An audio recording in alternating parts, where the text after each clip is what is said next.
목사가 자주 하는 말이 있죠. 원합니다. 기도 생활 해야 됩니다. 그리고 주일 성수 해야 됩니다. 말씀을 봐야 됩니다.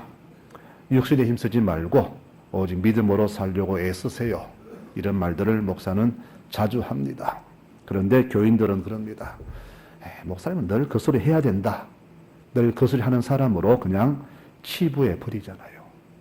자주 듣는 말씀이 가장 귀한 말씀인데 우리는 자주 들으니까 좀 식상해하고 귀하게 여기지 않습니다. 그러다가 나중에 감당 못할 시험이 위험에 닥쳤을 때 그때 가서야 말씀대로 살지 않으며 후회를 하는 것이 우리들의 현 모습입니다.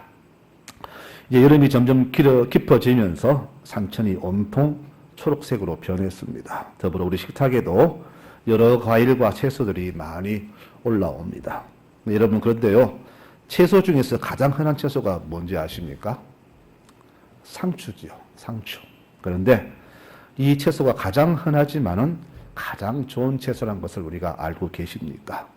여러분 우리는 상추가 너무 흔해서 상추가 귀한지 모르는데 좋은지 모르는데 학자들에 의하면 이 상추만큼 귀한 채소가 없다고 합니다.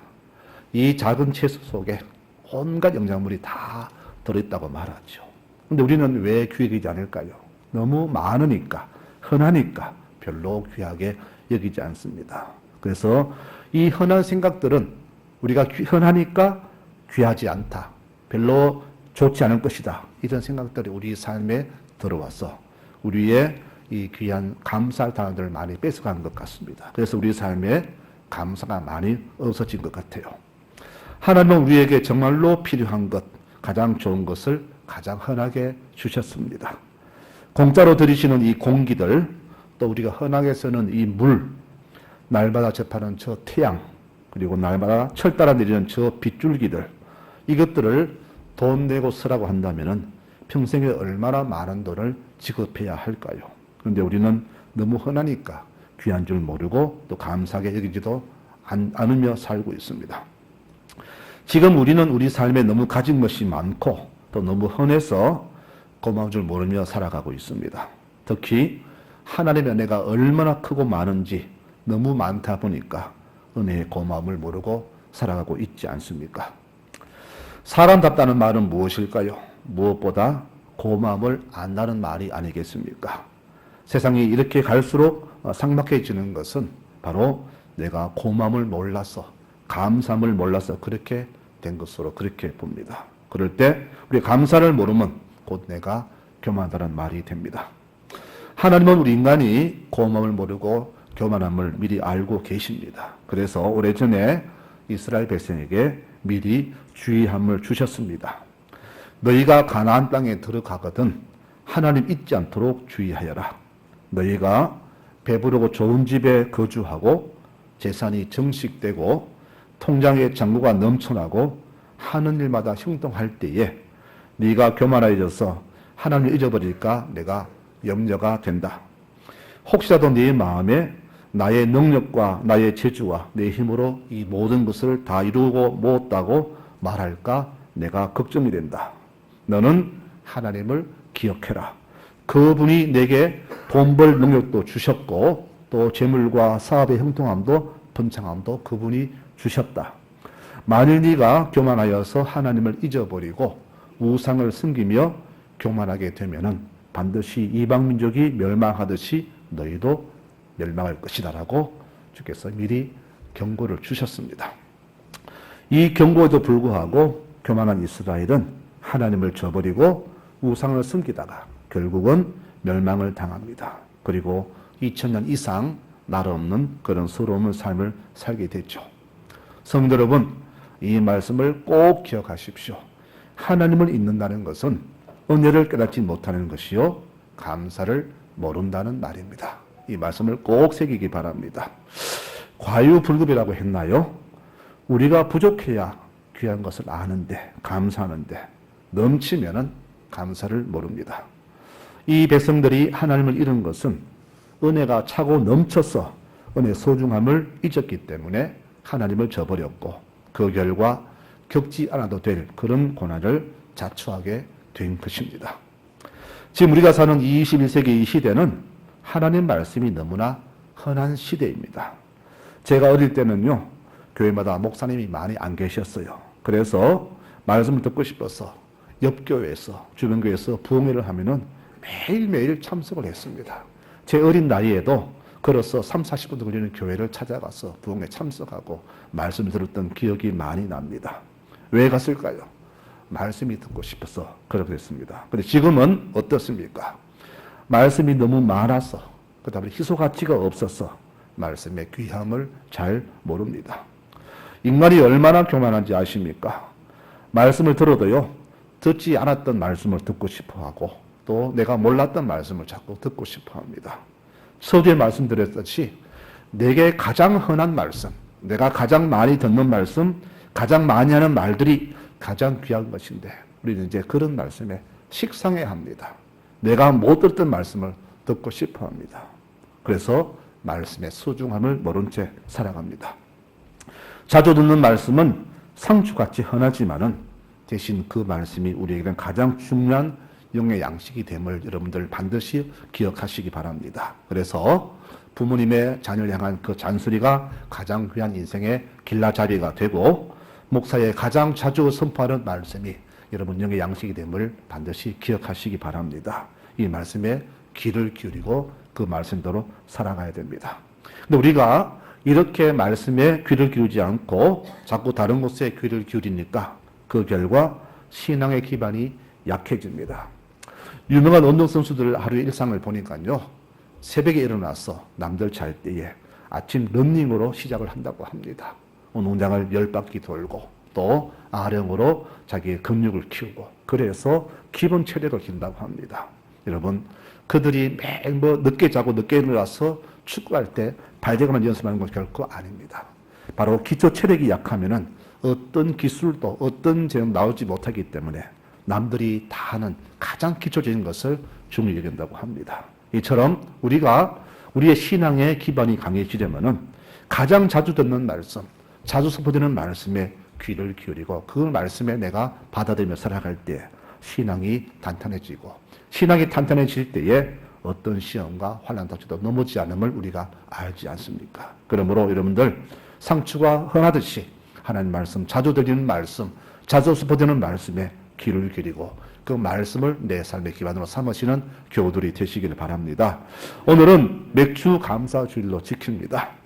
출애굽 23장에 말씀합니다. 맥주절을 지키라. 이는 네가 수고한 이 밭에 뿌린 것의 첫 열매를 거둠이니라.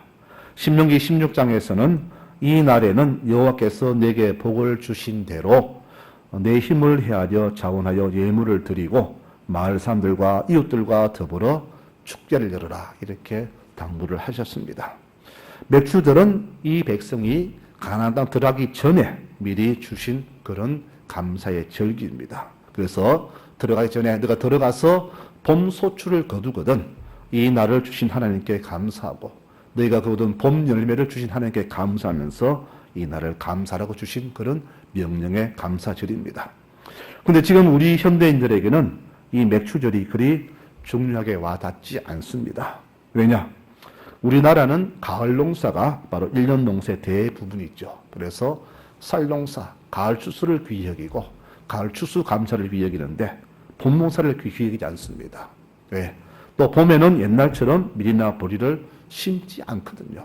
가끔 심긴 하지만은 봄에 주로 이 보리나 밀보다는 양파나 다른 곡물들을 많이 거둡니다. 그러면은 왜 이 맥주 감사를 지켜야 되는가? 우리는 보리도 안 심는데 왜 지키느냐 하면서 교인들이 불만을 터뜨리기도 합니다. 혹시 교회에서 험금 그대로 거둔 절기가 아니냐 있는 말도 공명히 나도는 것이 사실입니다. 과연 그럴까요? 여러분, 하나님께서 과거 이 말씀 주실 때 앞으로 3, 4천 년 지나서 21세기 때에 오늘 보리를 거두지 않고 미리 심지 않는 맥주절을 과연 예측 못하셨을까요? 아닐 겁니다. 만일 그분께서 이 날의 소정을 모르셨다면 나중에 너희가 도시화가 되거든 맥주절을 없애버려라 그렇게 말씀을 하셨을 겁니다. 그런데 아직도 왜 우리에게 이 감사절을 지키려 하시는가? 이 이유는 딱 한 가지입니다. 시대가 아무리 변해도 주의 은혜는 변치 않습니다. 그러니 그 은혜를 잊지 말고 감사하는 뜻으로 이 맥주절을 대대로 지키라고 그렇게 우리에게 명령하신 겁니다. 여러분, 우리는 변하지만 우리를 향한 하나님의 은혜는 절대 변하지 않습니다. 태초부터 주신 그 축복의 약속은 지금도 변치 않고 우리에게 주고 계십니다. 여러분, 과거 이스라엘이 주를 배반하고 나라가 망하고 또 그들이 출국해서 가나안 들이기까지 수많은 나라를 속에 베푸신 은혜, 지금도 그분은 여전히 베푸고 계심을 믿으시기 바랍니다. 그분이 은혜를 거두셨다면, 하늘을 막았다면 이 땅에 아무도 존재하지 못할 것입니다. 여러분, 그래서 우리는 하나님께 대대로 영영이 내가 살아 숨쉬는 모든 날 동안에 이 모든 감사절을 잊지 않고 감사로 지켜야 되는 겁니다. 제가 교도를 가만히 살펴봅니다. 우리 교도 그렇고 수많은 데가 많은 신앙교회를 지켜보는데 특별히 복받는 교인들이 있어요. 특징을 보니까 하나입니다. 뭐냐? 늘 감사합니다. 입술로 늘 감사하고 불평이 없습니다. 그런데요, 불평하는 교인들, 늘 시기하는 교인들 보면은 그들의 복을 받지 못합니다. 아버지, 남들보다 복을 적게 받아요. 하나님의 축복은요, 감사하는 분에게 주어집니다. 그래서 우리가 이 복을 주신 이유가 바로 그겁니다. 우리 감사하는 이유가 너희가 감사할 때 내가 복을 주겠다.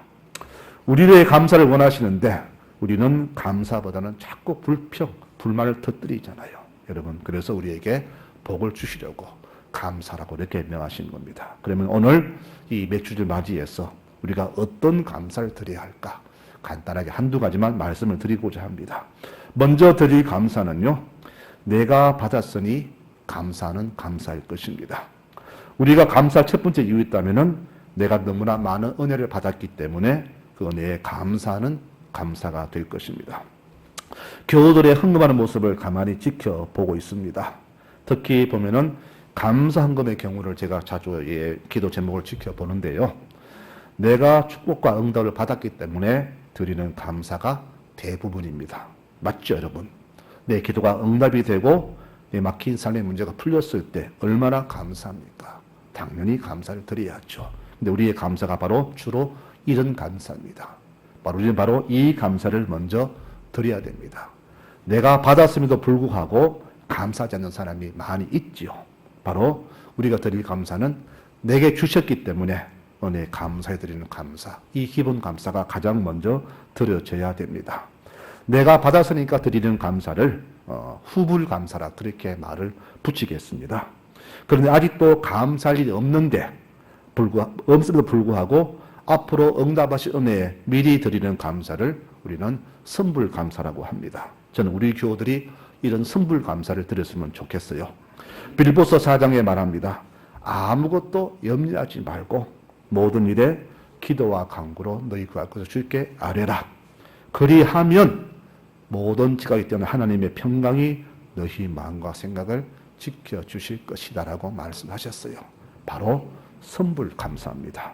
사도 바울은 염려하지 말고 아직 내 손에 잡은 게 없고 보이기 없지만은 응답하실 은혜를 기억하면서 믿음으로 미리 감사하라 그렇게 말했습니다. 이런 감사를 선불 감사라 그렇게 합니다. 모든 사람들이 후불 감사를 드릴 때 우리 송나진리교 교우들은 모두가 더 큰 믿음으로 선불 감사 드리는 교우들이 되시기를 축원합니다. 이게 바로 진짜 감사예요. 여러분 할 수 있는 교우들이 되었으면 참 좋겠습니다. 어떤 감사를 드려야 주께서 나를 기뻐하실까? 이런 고민하는 여러분들 되시기 바랍니다. 여러분, 내가 받은 은혜가 차고 넘침도 불구하고 주님 내게 뭐 주셨나라고 그런 반문한 사람이 있습니다. 그런 사람이 아니에요. 짐승에 불과합니다. 그러므로 오늘 말씀드립니다. 우리 모든 교우들은 바로 이 가장 기본적인 감사를 먼저 드리기 바랍니다. 그래서 내게 주신 은혜에 감사하면서 은혜를 보답하는 감사, 이런 감사드리는 모든 교우들이 되시기를 축원합니다. 두 번째로 우리 드릴 감사는요, 좀 더 나은 감사인데 한 차원 높은 감사입니다. 남과 비교하지 말고 내게 주신 것에 감사하는 감사가 두 번째 감사입니다. 어느 아들이 받아쓰기 시험 100점을 받았습니다. 얼마나 좋았을까요? 맨날 56점 받다가 100점 받았으니 뛰어왔습니다. 엄마, 나 100점 받았어. 엄마도 너무 좋아요. 아이고, 우리 아들 장하다, 장하다. 그런데 다시 묻습니다. 너 말고 또 누가 100점 받았니? 다 100점인데 엄마 얼굴이 싸늘해집니다. 여러분, 내 아들만 100점 받아야 되는데 다 받았어. 속상해. 아들 잘한 것은 간데 없고 기분도 씁쓸합니다. 이렇게 모든 것을 남과 비교할 때 우리 평생 가도 감사할 줄 모르게 됩니다. 그러나 하나님의 깊은 사랑과 은혜를 깊이 깨달은 사람은요, 절대 비교하지 않습니다. 저가 많이 받아도 축복하고 내가 적게 받아도 감사하고 주께서 알아서 주셨겠지, 그분께서 다 상황 보시고 주셨겠지 하면서 내가 받은 것에 감사하는 사람이 바로 진짜 감사가 아니겠습니까? 이런 사람은요, 내 상황에 불평이 없습니다. 여건에 절대 불만 터뜨지 않습니다. 누구는 이런데 누구는 저런데 비교하지 않습니다. 지금 내 삶의 여건에 늘 감사할 수밖에 없습니다. 우리 믿는 자들의 감사가 저는 최소한 이 정도 감사는 돼야 한다. 저는 그렇게 생각합니다. 이런 감사를 성경에서는 자족하는 감사라 그렇게 말하죠. 남의 것을 보지 말고 비교하지 않고 내게 주신 것에 드리는 감사, 바로 이 자족 감사가 한참은 더 높은 감사입니다. 우리의 감사가 이렇게 자족의 감사까지 되려면은요, 우리의 신앙적으로나 정신적으로나 꽤나 성숙해져야 됩니다. 사람은 무엇보다 내가 가진 것에 감사할 줄 알아야 되고 내게 있는 것에 자족할 줄 알아야 됩니다. 또 내가 처한 환경과 여건에 만족할 줄 알고 자신의 위치와 분수를 지킬 줄 알아야 됩니다. 이것이 바로 축복입니다. 성경은 감사드린 것이 얼마나 큰 능력인지를 이렇게 말씀합니다. 감사로 제사를 드리는 자가 나를 영화롭게 한다. 그렇게 말씀합니다. 여러분, 하나님을 높이는 방법 많죠. 그런데 주께서는 내가 감사로 주께 올려드릴 때 우리 때문에 영광 받으신다. 그렇게 말씀을 합니다. 잠언 4장 8절에 말하기를 그분을 높여 드려라. 그리하면 그가 너를 높이 들어주실 것이다. 만일 그를 마음에 품으면 그가 너를 영화롭게 하리라 말씀하셨습니다. 그분을 높여드리는 방법, 그분을 영화롭게 하는 방법, 바로 그분께 드리는 우리의 고백의 감사가 될 것입니다. 내가 주께 그분을 감사드리며 올려드릴 때 그분이 영광 받으시고 내 영광 받으신 주님께서 나를 주께서 영화롭게 하신다. 그렇게 축복을 말씀하십니다. 여러분, 이와 같이 하나님 높이는 방법은 우리의 감사입니다. 모든 여건과 환경을 초월해드리는 이 감사가 하나님을 높이고 영화롭게 하는 가장 최고의 방법이 된다고 성경은 분명히 말씀합니다. 성도 여러분, 이렇게 감사는 놀라운 능력을 만들어내는 최고의 믿음입니다. 그러므로 자신의 처지와 환경을 보면서 불평하지 마시고 이 시간에도 우리 하나님이 나와 함께 하심을 믿으면서 감사를 드릴 때 하나님의 놀라운 축복이 우리 모든 삶에 차고 넘쳐나게 될 것입니다. 이런 감사를 누리며 복받는 우리 모든 교우들이 되시기를 축원합니다. 네, 마지막으로 더 높은 감사인데요. 이제 이것은 깨닫는 감사겠죠. 깨닫는 감사. 자, 불평으로 살면요, 평생 살아도 감사를 모릅니다. 감사를 모르면 내가 은혜를 받지 않아서가 아닙니다. 하나님 은혜를 많이 주셨지만은 불평하다 보니까 감사를 잊고 기억지 않는다는 말이 되겠죠. 이를 가리켜서 배은 망덕하다, 그런 말을 붙일 수가 있습니다. 받은 은혜를 갚지 않는 사람, 또 은혜를 의외로 여기지 않는 사람, 모든 것을 당연하다고 치부하는 자는 절대 감사가 없고 이런 사람에게 하늘의 축복도 내리지 않습니다. 그래서 우리는 늘 내 삶을 돌아보면서 묵상을 해야 됩니다. 지금까지 내가 받은 사랑과 은혜가 얼마나 큰가, 어떤 은혜였는가, 또 그 은혜는 누가 주셨는가 함을 생각하면서 우리가 깊이 묵상할 때 이전에는 감사로 여기지 않았던 것들이 그 순간 내게 감사로 승화되어서 내게 주어진다는 사실입니다. 그래서 깊이 묵상하는 사람은 절대 불평이 없습니다. 그분에게는 아픔도 고통도 고난도 기도 응답 없음도 오히려 내게 감사로 주어진다는 사실을 깨닫게 될 것입니다. 세상에는 하나님을 알고 믿는 경건한 사람과 하나님 모르며 살아가는 불경건한 사람으로 나뉘어집니다. 그런데요, 믿는 사람 중에도 경건한 사람과 불경건한 사람이 있다는 사실을 여러분 아십니까? 그러면 믿는 사람 중에 어떤 사람이 불경건한 사람인가? 로마서 1장 21절에 그 사람을 이렇게 소개합니다. 하나님을 알기는 아는데 하나님은 영화롭게도 하지 않고 감사하지도 않고 오히려 그 생각이 악해져서 미련한 마음으로 생각이 어두워졌으며 스스로 자기를 지르게 여기는 사람, 이런 사람이 불경건한 믿는 사람이라 그렇게 말씀을 했습니다. 이 말씀을 좀 더 쉬운 성경으로 읽어드리면요, 인간은 하나님을 알면서도 하나님을 받들어 섬기거나 감사하기는커녕 오히려 생각이 허황해져서 그들의 어리석은 마음이 어둠으로 가득 차게 되었다. 인간은 스스로 똑똑한 체 하지만 실상은 어리석다. 이렇게 성경을 해석할 수가 있습니다. 하나님 모르는 사람이 은혜를 모르는 것은, 감사하지 않는 것은 이해가 됐죠. 불신자가 하나님 아는 사람, 없는 사람이 감사하는 사람 없잖아요. 그런데 하나님을 알면서도, 은혜를 그렇게 많이 받았으면서도 감사하지 않는 사람은 하나님을 하나님 여기지 않는 그런 불경건한 사람이 된다는 사실을 여러분들 꼭 기억하시기 바랍니다. 시편 50편에 말씀하고 있어요. 사람이 하나님께 바칠 제물은 무엇보다 감사하는 마음이다라고 했습니다. 기뻐하실 제물은 우리의 감사하는 마음이 가장 큰 제물이다, 그렇게 말씀하셨어요. 그래서 감사하는 마음을 제물로 바치는 사람, 그런 사람이 나를 높이는 사람이다.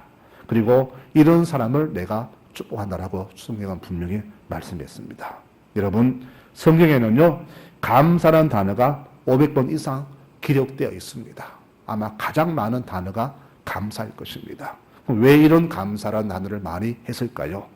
영원히 주의 은혜를 잊지 말라는 그런 뜻으로 이 감사가 기록된 것이라 그렇게 봅니다. 이제 말씀을 마무리하면서 제가 목사로서 우리 교우들에게 간곡히 당부하고 싶은 말씀이 있습니다. 그것은 뭐냐면은, 누구나 다 응답받고 잘 될 때 감사하지 않는 사람은 없을 것입니다. 그렇죠. 그러나 제가 당부하고 싶은 것은, 응답이 없을 때, 내 삶이 더 꼬일 때, 힘들어질 때, 더 나락으로 떨어질 때, 이때 감사하는 여러분들 되시기를 바랍니다. 여러분, 저는 이 감사를 부탁드리고 싶습니다. 이런 감사가 바로 진짜 감사가 아니겠습니까?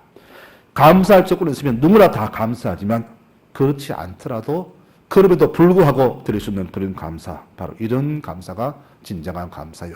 우리 성나가제에게 모든 교우들은 이런 감사를 드리는 성숙한 교우들이 되시기를 축원합니다. 여러분, 사도 바울의 감사를 한번 볼까요? 고린도후서 12장 8절에 이렇게 고백했어요. 나는 내게 고통이 있다. 이 고통이 떠나도록 주님께 3번이나 간절하게 기도했다. 그러나 주님께서는 응답하시기를, 너는 이미 내가 받는 은혜를 충분히 받았다. 나의 권능은 약한 자 안에서 완전히 드러난다고 말씀하셨다. 그래서 나는 그 응답 받는 순간 내게 있는 이 아픔이 하나님의 권능이고, 아픔을 통해서 권능 임함을 알았기 때문에 나의 부끄러운 모습을 오히려 숨기지 않고 자랑스럽게 여긴다. 그래서 나는 이제부터 주를 위해서라면은 내가 약해지는 것을 만족시키고 모욕과 빈곤과 박해와 공궁을 내가 기쁘게 달게 받아들이겠다. 이것은 내가 약해졌을 때에 오히려 더 강해지기 때문이다라고 그런 고백을 했습니다. 그가 병이 어떤 병이었는지 학자마다 분분합니다. 간질병이라 하는 사람도 있고, 눈이 너무 어두워서 보지 못하는 그런 시력적인 그런 장애도 있다, 그렇게 말을 했습니다. 어떤 병인지 모르지만은 사도 바울이 말씀 전하고 기력 베푸는 자로서 자기 몸도 못 고쳤다면은 사람들이 얼마나 우습게 봤을까요? 그래서 그것을 없애달라고 간절히 기도했는데 고쳐주시기커녕 됐다. 네가 아픈 것이, 그 약점이 네게 오히려 더 큰 강점이 된다. 나는 그 약점 때문에 내가 은혜를 베푼다라고 말씀하셨기 때문에 바울은 그거 받아들이고 나의 부끄러운 모습, 약한 모습을 오히려 더 자랑스럽게 여겼습니다. 왜? 내가 약할 때 주의 권능이 오기 때문입니다. 여러분, 나의 강함을 바라십니까? 오히려 약함을 기뻐하시기 바랍니다. 나의 부족함을 기뻐하시기 바랍니다. 모자람 속에서 감사하고, 아픔 속에서 감사하고, 부족함 속에서 더 감사하는 여러분 되시기 바랍니다. 우리 약할 때에, 내가 모자랄 때에, 힘들 때에 주께서 내게 응답하심을 믿으시기 바랍니다. 더 큰 권능, 감사 조건 주심을 믿으시기 바랍니다. 욥은 어땠나요? 하루아침에 자녀 10명 모두 다 잃었습니다. 재산도 다 잃었습니다. 이때 욥이 주께 고백한 기도가 있습니다. 내가 모태에서 알몸으로 나왔습니다. 또한 알몸으로 주께 돌아갈 것입니다.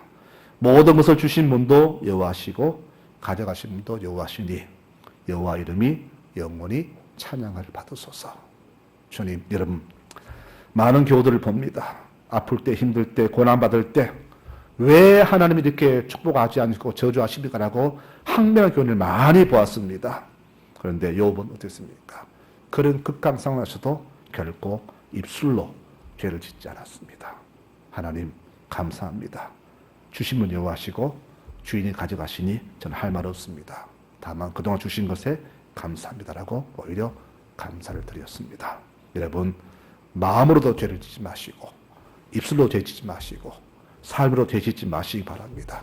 반대로 마음으로 감사하고 입술로 감사하고 내 온몸으로 감사하는 여러분들 되시기 바랍니다.